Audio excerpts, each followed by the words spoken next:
We'll finish her. The Bliss Business Podcast, the show about empathy, connection, and consciousness in business. Today's episode is brought to you by Zero Company, your paid search, social media, and programmatic ad experts. Welcome back to the show, everyone. I'm Stephen Sakach here with my co-host, Mike Liwski, and our special guest today. But first, a little stat here. According to Deloitte report, 74% of employees say they want more flexibility and meaning in how they work. Yet many organizations still rely on outdated structures to prioritize control over creativity.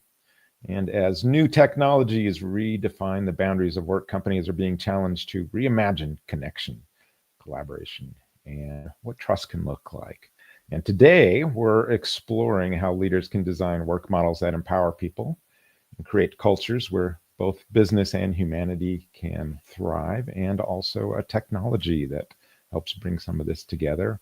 Mike, introduce our guest today. Oh, I am absolutely delighted for this opportunity, Stephen. So yes, our guest today is none other than Patrick Cowden. He is the CRO, and I want to make clear that that doesn't stand for Chief Revenue Officer. He is the Chief Relational Officer and architect of Warmspace. It's a company that's dedicated to restoring human connection in the workplace, which we know our world needs a lot more of. Patrick, as well as a leadership expert, he's an author, a global speaker who's spent over 25 years helping organizations bridge the gap between performance and purpose, which we know we love to talk about on the show. He's a former executive at Dell, Hitachi, and Deutsche Bank. And then Patrick as well has built a global reputation for transforming how teams work and they connect. And through his organization, Warmspace, he helps companies design environments where people feel seen, valued, and deeply engaged. So Patrick, we are so delighted to have you on our show today. Welcome to our show. Yeah, glad to be here. Thank you, Mike. Thank you, Stephen. It's always good to be in the room with allies.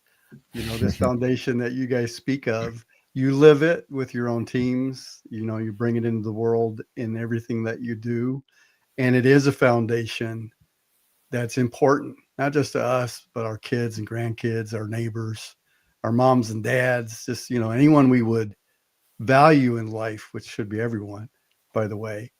We wish them to be seen and valued. We wish them to be appreciated for their contributions, regardless how small or how big they may be. So it's just really a pleasure and honor to be in a place where bliss actually matters, where we matter. And glad to be here. Thank you.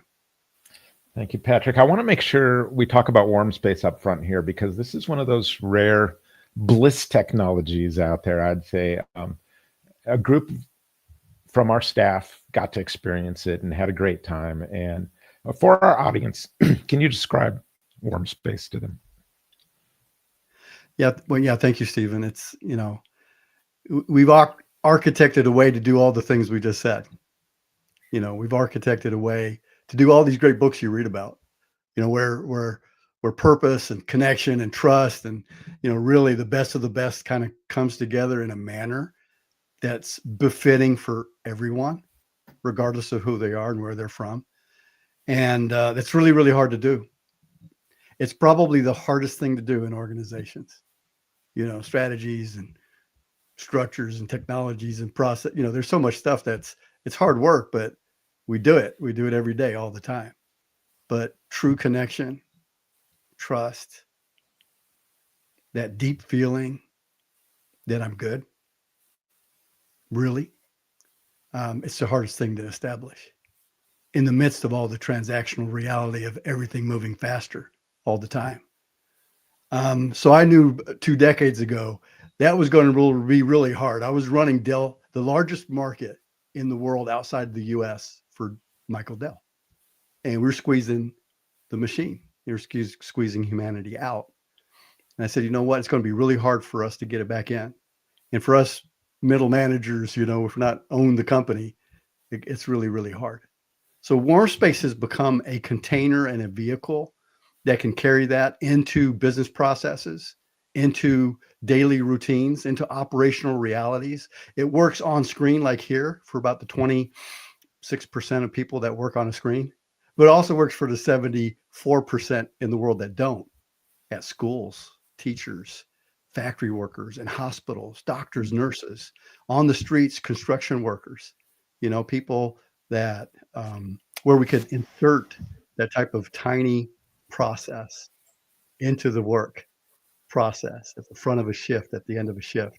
So the intent was to build something we could put in anyone's hands, where you just push a button and it turns your team on and it establishes that baseline that you need to go do the toughest of things, the hardest of things, together, united, together, right? So Warmspace kind of represents an architecture, we call it relational intelligence.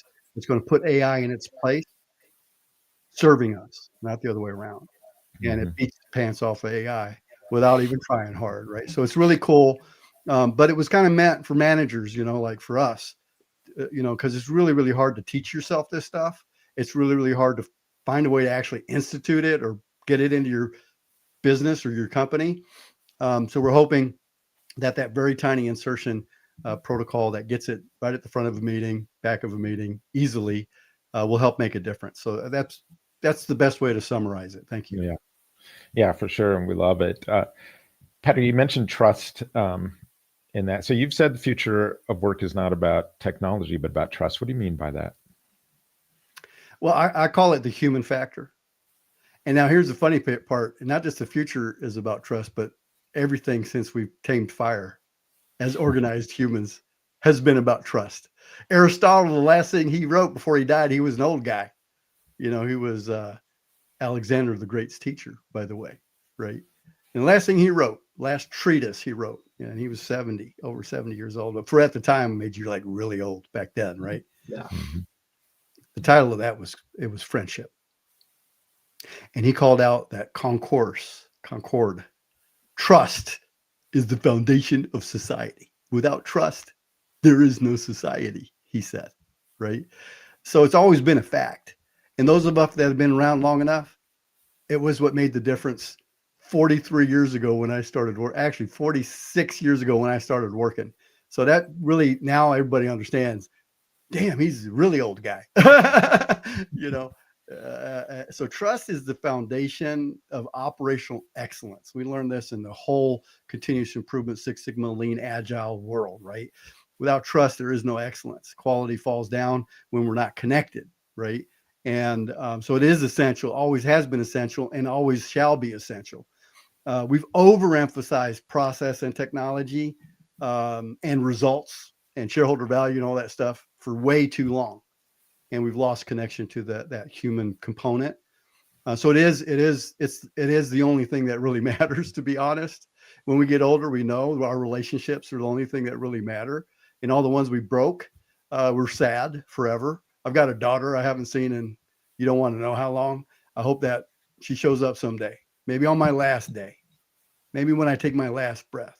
And she looked down at me and she spit on me.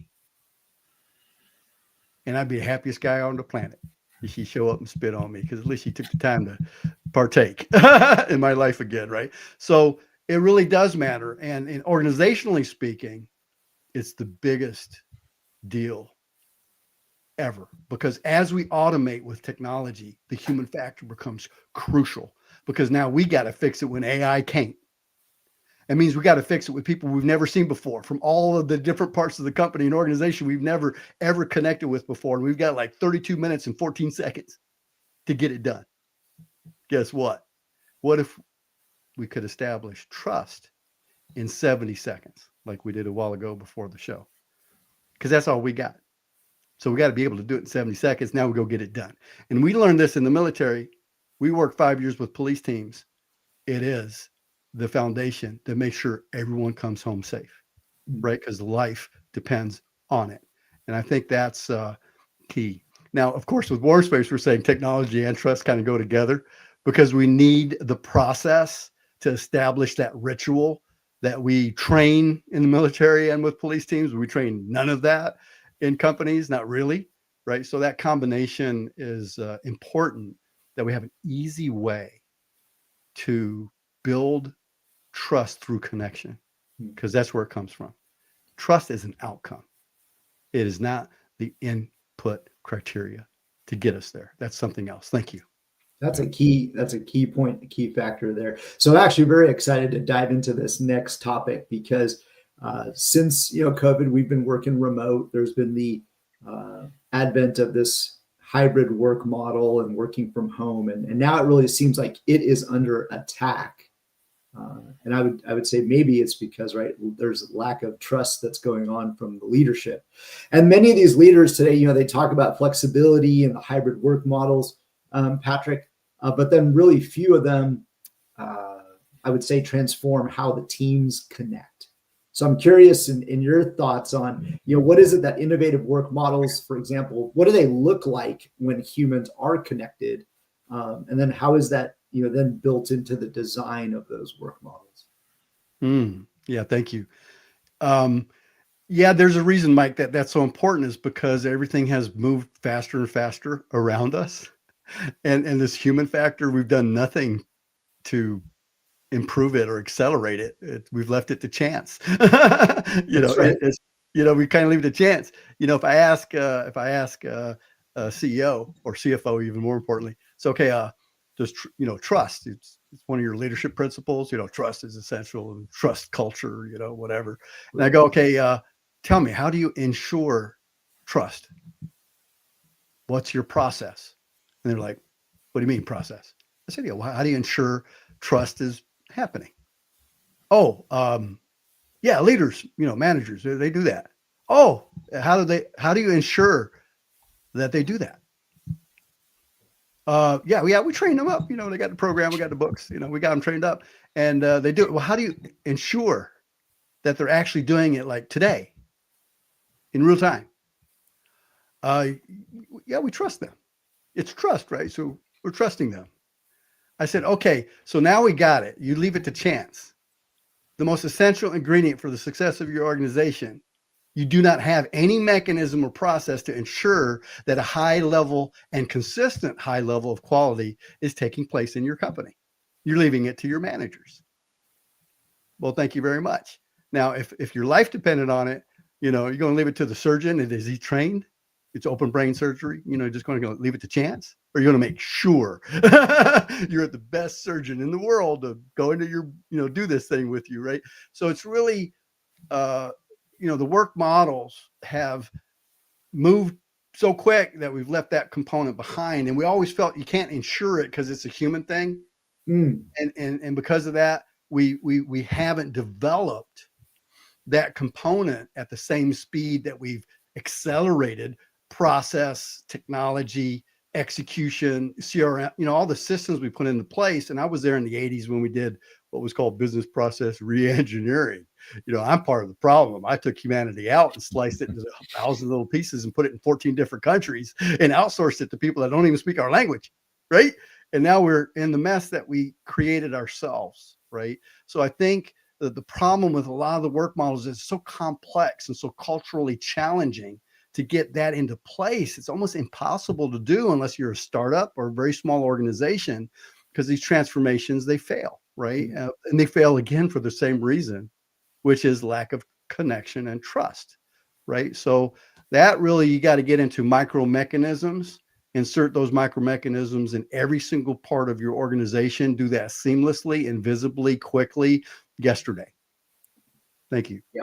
Yeah, no, that's such a great point, right? Because I see this in a number of different places in our society. I mean, have you ever seen a society lose its trust with a bank, right? And what happens there?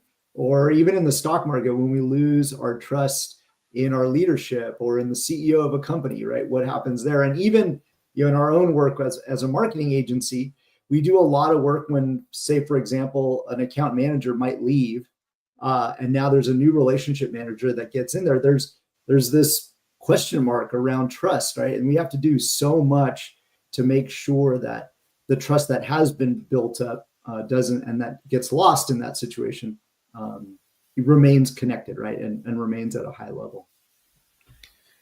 Hey, Patrick, thinking about Warmspace, and you were talking about this a little bit, with trust and how do you sure your trust is being, measured or whatever. How can leaders measure the quality of connection within their teams? Warmspace does a really good job with some metrics around this. Can you kind of walk through that a little? Yeah, absolutely. I mean, classically, you're looking at, studies, engagement studies or questionnaires or surveys is what you usually are doing. And you do those, if you're lucky, once a year, right? And by the time you get it analyzed and broken down and whatever, it's almost 6 months later. So it's really tough. Now there's a lot of new mechanisms and technology coming out that can kind of like measure mood or measure, how folks are in your organization. So you're starting to get more visibility, but you don't really have a real-time assessment of how things are all the time for every team everywhere, right? And we feel that for the future of an organization that really wants to become more dynamic, let's call it more fluid, that visibility of the human factor is the most crucial element you need to have. If you don't have that visibility of the invisible state of your teams, there's no way you can manage it or improve on it or mobilize it or shift it or whatever, right? So we think that baseline is important. With Warmspace, what we're starting to do is we just sense and measure in every single flow, even if it's a 70-second flow, the energy, the relational bonds, and the essence of what people are feeling and what's surfacing in those relationships. And that gets consolidated through AI, through technology. So now we're using AI in a smart way, right? So if I have 20,000 employees and they all go through this 70-second process and we measure the energy before and behind, we get all the essence of their words, I could have one consolidated paragraph that tells me the true state of my whole organization that they said, not a survey of a couple people like a poll for politicians. I'm talking about the true state of 100% of your population this morning, right now. And then break it down. Oh, let's see New York. Let's see Florida. Let's see whatever. Let's see the factory people. Let's see the sales guys. What's the essence of what's going on? And the essence gets us later to the purpose thing, right? So that combination of being able to align and commit the resources, the human resources of your organization to the task at hand, to the mission at hand, but in a quality where connection and trust is the fuel that makes sure it moves is the highest possible quality. That's unheard of. I mean, normally you'd say, how the hell do you do that?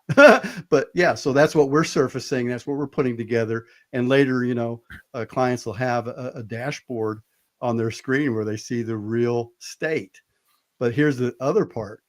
We also then intervene into that state. So when we see it, or our AI sees it starting to fall down, it proactively intervenes. It puts flows into place to reestablish that connection, to rebuild that trust in real time. Why wait until the CEO sees it 5 days later? Because his desk is full. No, we can grab it proactively. And all of a sudden now you start to get an organic, fluid, alive organization because now we're breathing together, adjusting together, and improving together our state, because then we can fix the other stuff better. Yeah, this is, I love how we can use AI to, I always say, to prompt us to be better people if we work on it. And it's really quite a kind of significant thought process you've gone to make this all work in real time. It's kind of beautiful. But we know statistically, like high trust cultures, they see 50% higher productivity, 76% more engagement. On this show, we like to talk a lot about systems and rituals. So, Warmspace would be a great system on there. What kind of systems and rituals have you seen that help maintain connection for people in these kind of fast-paced environments with, you mentioned 20,000 people or something that's trying to organize, herd cats, I guess, a lot of times. Yes, it is. Yeah, Stephen, it's right. You're right. I mean, historically, we've always had stuff of how we did that in the past. We got together, we did things, we had events, we took the time to, I had 400 people at Dell. I walked around and shook in Germany, we shake hands when we say hello, even though we work together every day. So I shook everybody's hand on the way in. It took me a while, to get to my office. But I went and said hello to everybody, right? And because we were all in one location back then, right? We were all together, right? That doesn't happen. That rarely happens anymore. And through the pandemic, we demolished what was left of that. That connection was still happening, especially in the vast majority of really good leaders with really good intentions that figured it out. When they cut the cost component, we just paid lunch ourselves from our own pocket, right? We just took care of people. If we felt someone was not doing good, we sent Martha home. She's got the kids and something's going on. We take care of it. We take up the slack. Teams have always had this ability to connect and move and shift for the good of the collective all, I guess you could call it. That's almost socialist or communist, you would think. But we Americans were great at that. We make the greatest teams in the world, right? And those teams, they take care of each other. But see, what has happened in these fast-moving environments, especially through the pandemic, is we lost those connections. Things have become hybrid, and now, companies are panicking. So they go like, okay, we're mandating back to office. Everybody goes in the office, they hide in corners and do Zoom calls. We go do workshops with Warmspace in person, right? Because the tech works best in person.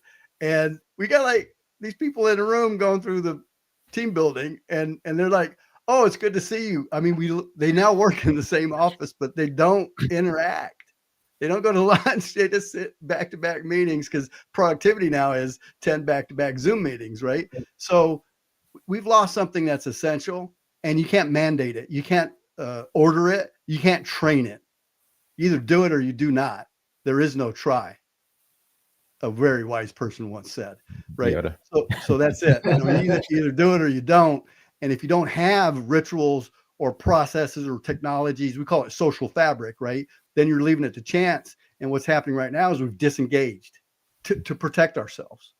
And the symptoms are you go on a Zoom call and nobody has a video on, right? They're not present. They're doing 50 other things. They're just trying to survive the day, and survive is not thrive, right? And we're losing it. And we're losing our responsibility as leaders because we got to take care of people, because if we don't, it's going to fall apart at some point. And it is falling apart at some point. And the big CEOs of big organizations, they just got to understand, mandating back to office, you've just lost it. You've just lost it because 50% of your good people going somewhere else. Right. And you just lost it. And I got to tell that to Michael Dell. Mr. Michael Dell, I used to work for you, brother. Listen, you better sit down and start thinking about it. I know you got $100 billion now. You're a happy guy. I get it, right? But listen, there's a chance here to change the legacy. There's a chance here to set it up so that every generation that works at Dell for the next 1,000 years will remember the day you made that choice for the people, of the people, and by the people. Thank you. That's a good point, right? Because it creates a lot of destruction in those not considering everyone's needs and their points. Maybe diving a little bit further into this point about technology and as well as systems. So as we've experienced, right, Warmspace really focuses on restoring the humanity and the connection through technology. How is it that systems can actually sort of balance this digital efficiency that we've all tried to create for maybe the last 3 decades? How does it balance that digital efficiency still with that emotional depth? Yeah, I mean, you can't really separate one from the other. We try, which is why it doesn't work so well. Right. We're social emotional animals. And all the science knows this, right? It's really clear. We have to honor that. When we start to honor that, we set a baseline, a new baseline. And some of that's technology. We were an example, and many more technologies will emerge, right? That help us kind of put a fabric into the fabric. People always talk about the DNA of a company. Well, the DNA is the sum of all your processes, structures, technologies, and things that you do and how you get things done. And some parts of that are called culture, right? So if you were going to design it, architect it, where's that little red thread, that human thread, that emotional thread, that psychological safety, Google, when they did their Aristotle project, where is that happening? And what are the micro mechanisms you're using to ensure, like I always say, that it is happening? Don't leave it to chance, make it a standard that you utilize across the organization. A later version of Warmspace will have your whole agenda in Warmspace, and it will change and adjust it based on the realities in the room to conform to the people that are there, what their current needs are to get the task done that they're there to do together. That can be done in an alive and fluid manner. You will never do a meeting on another platform again when you have a platform that can generate that agility and aliveness, human component, and the emotions associated with it. We need to be vulnerable. We need to cry when it's needed. We need to be angry where necessary. We need to articulate, but we always need to keep dignity and respect in the room, right? And make sure we don't dishonor that. So there's a lot of stuff in that answer, but it's a lot of stuff, right? Yeah. And that's why we're saying is if we don't use technology on that, a lot of stuff, we'll never manage it. That's why the Gallup study that you started with, Stephen, that thing hasn't changed in 21 years. And it's actually now deteriorating since the pandemic. And we never got it over 21%. It's like you're paying 100% money and 80% of your people are not engaged, like totally not. Thank you. Yeah, no, that's a great point, right? To rethink that. But I think that's so true. I think about it a little bit in a different terms is, giving that point of humanity and connection the oxygen that it needs, right? Because if you don't give it that, of course, it's not going to grow. So delving into standard topic really for us on this show is around purpose, and been super excited about delving into this.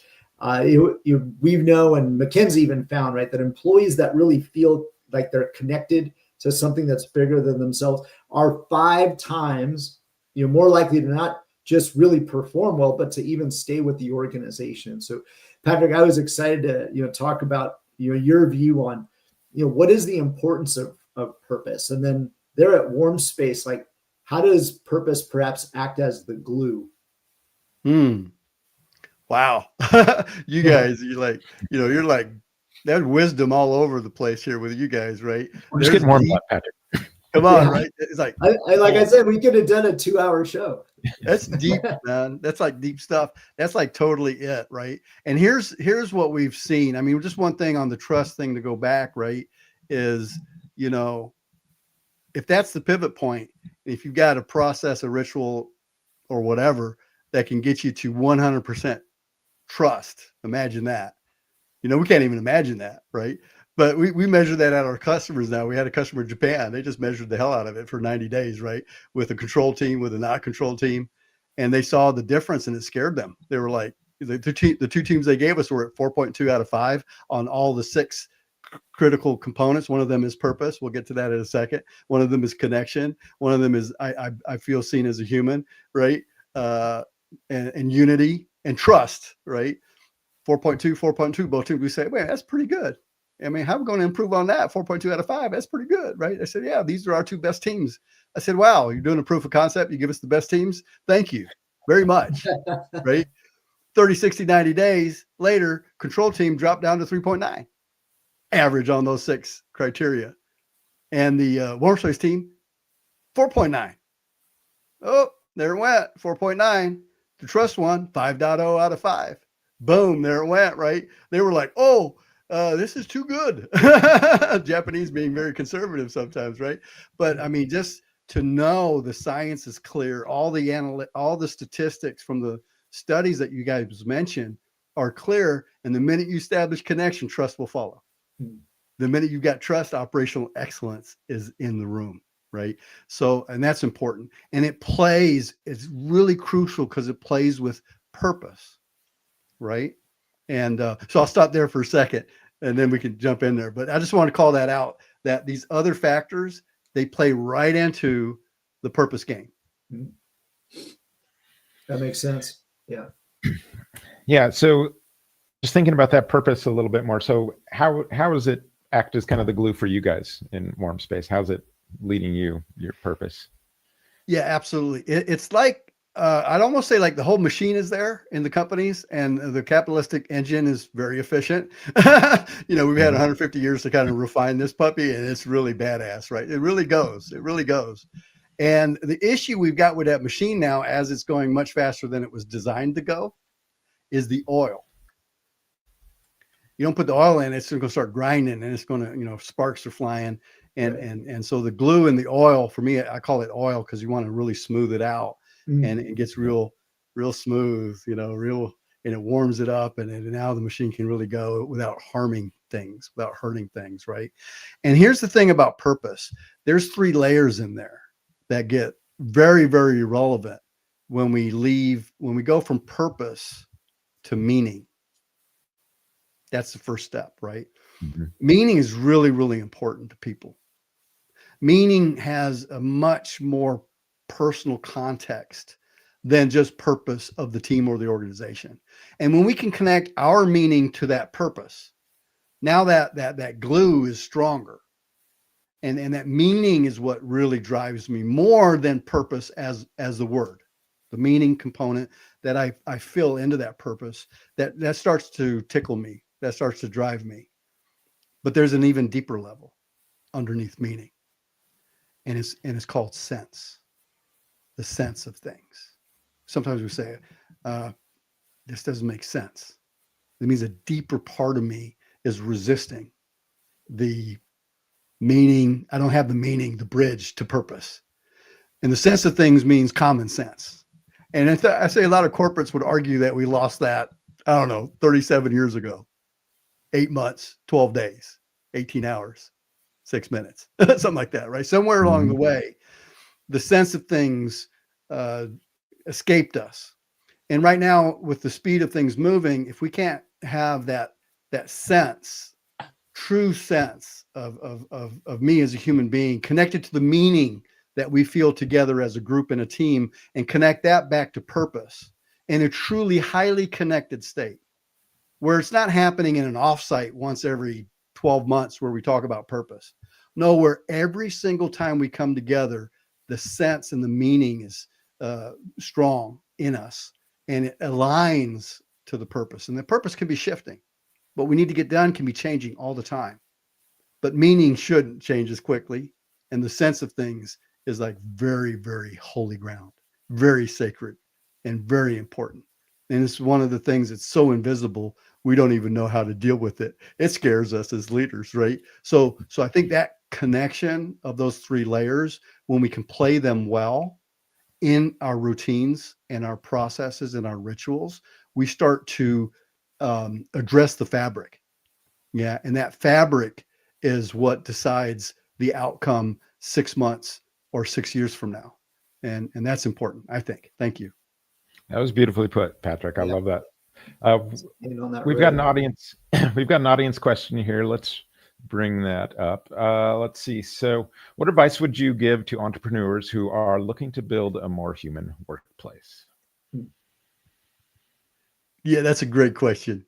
I would take the more human part and just ask the question. If you're an entrepreneur, usually, you don't have 142,000 people yet, you got a smaller group, is sit together, right? Have these conversations together, sit down together in a structured way, right? Now we do that in Warmspace. We ask questions like, who are we? Why are we here? Where do we want to go? What do we need to get there? What's in the way? What's the root cause? How do we fix it? What's your contribution? So these series of questions are the foundation where you even ask the question, what does more human mean for us? What's important for us? What are the values we stand on? And not just to write them down and put them on your website in your manifesto. But if those components are important, now the second question is, well, how do we establish that quality in our day-to-day? Maybe there's some things we do once a month to go after that. Here's some things we can do every day to make sure that what's important to us is actually happening. As an example, that we speak without interruption. That could be something important, whatever, we start with a check-in and we breathe a little bit, right? If someone gets really pissed and angry, we drink a glass of milk because maybe that helps. I don't know. Maybe it doesn't. But what I'm saying is it's in your hands. In a fully empowered environment, we ask everyone that's part of the team those questions. And the results of those questions form the baseline of the fabric we're going to establish in our daily, weekly, and monthly routines. And that's essentially, I think, the best advice. Thank you.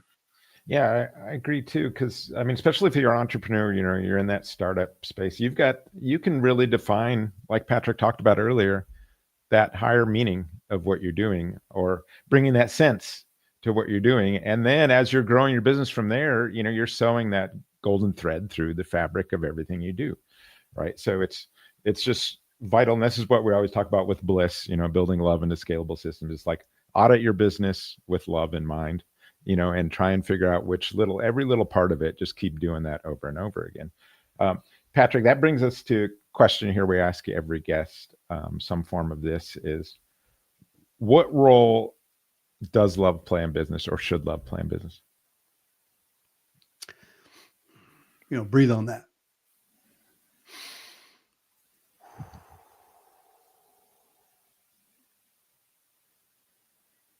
What does love really mean to us?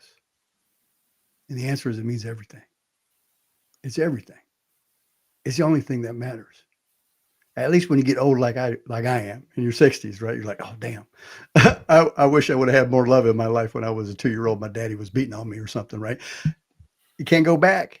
You can't fix that, right? So true connection and deep bonds to one another, established through these routines and rituals that we talk about, they trigger oxytocin.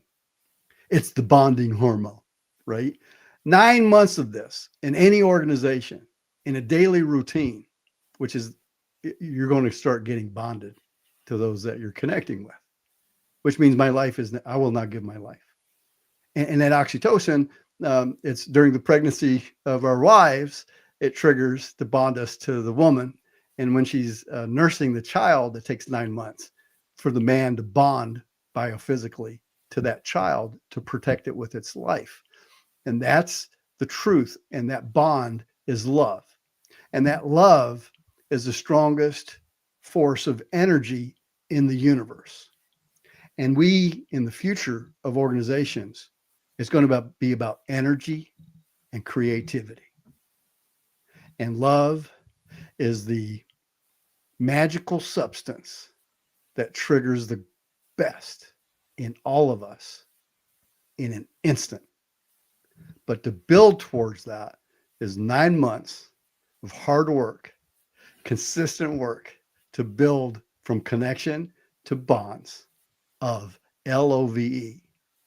And love is all that matters. And a good friend of mine, when he turned 70 in Japan, he had 400 people. He's now passed away. God bless his soul. Takashi Kiyuchi was his name.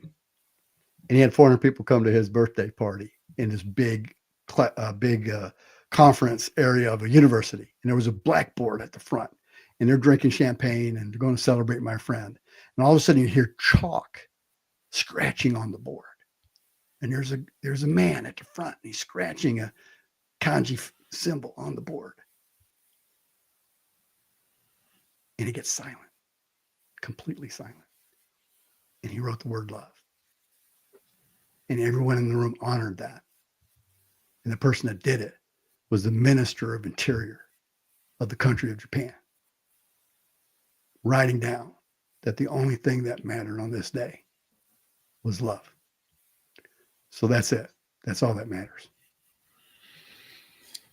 I wish we had Patrick on for another hour or two. We're going to have have part 2 or 3 on this. We're just scratching the surface here. The purpose, meaning, trust, and love episodes. Patrick, like Stephen was saying, right? We could be going on and on and on. But really for those that want to learn a little bit more about the work that you're doing, experiencing perhaps Warmspace, where can they find you? Where should they follow up? Yeah, absolutely. Warmspace.io is where you find us. or just Google, if you even do that anymore. My young son says, no, Dad, you chat GPT. You don't Google anymore, chat it. right? You chat, go find. He who searches shall find, they say. Absolutely. Pleasure to be with you guys. And much more will ensue because we're all on the mission to find a way. And there'll be millions of ways to do this. We're just one small example for the world. So glad to be here and a pleasure. Indeed. Thank you, Patrick, for joining us. Thank you for showing us how the future of work is definitely being built on trust, empathy, human connection, and love. And to our listeners, remember, innovation, it begins with people. And, we gave you a whole bunch of stats in this episode and everything. So it's not just, nice to haves. It's not just, if you've got that leader out there who needs those stats, we've given them to you. But I think maybe listening to this, you can understand the sense of what we're saying, hopefully, in all of our shows about this kind of the bliss business that we want to run. We'll see you next time on the Bliss Business Podcast.